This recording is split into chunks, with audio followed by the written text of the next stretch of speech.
एक शहर में एक लोहार रहता था। उसका एक सीधा साधा बेटा था। दोनों माँ बेटे साथ मिलकर दुकान में काम करते थे। एक दिन काम करते करते बेटे ने अपने पिता से पूछा, पिताजी, मनुष्य की कीमत क्या है?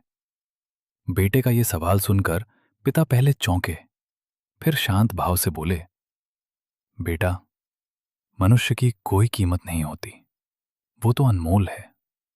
लेकिन बेटा पिता के इस उत्तर से संतुष्ट नहीं हुआ।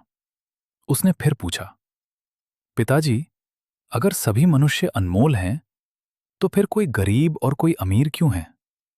किसी को समाज में सम्मान मिलता है और किसी को अपमान, ऐसा क्यों?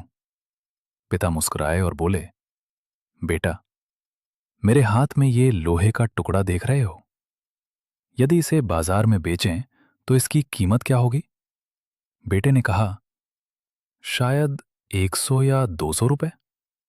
पिता ने फिर पूछा, और यदि इसी लोहे से छोटी छोटी कीलें बनाकर बेचें तो इसकी कीमत क्या होगी? बेटा बोला, तब इसकी कीमत बढ़ जाएगी।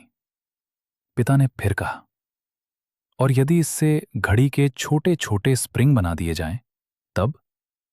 बेटा बोला, तब तो इसकी कीमत बहुत ज्यादा हो जाएगी। पिता समझाते हुए बोले, बिल्कुल ठीक। इसी तरह मनुष्य की कीमत भी उसके गुणों, मेहनत, ज्ञान और व्यवहार से बढ़ती है। जो व्यक्ति अपने जीवन में अच्छे संस्कार, शिक्षा और हुनर सीखता है, वो समाज में सम्मान पाता है।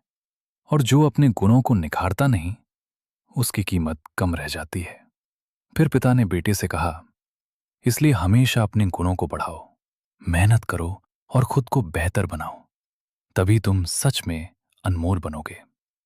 सीख, मनुष्य की असली कीमत उसके गुण, कर्म और व्यवहार से होती है।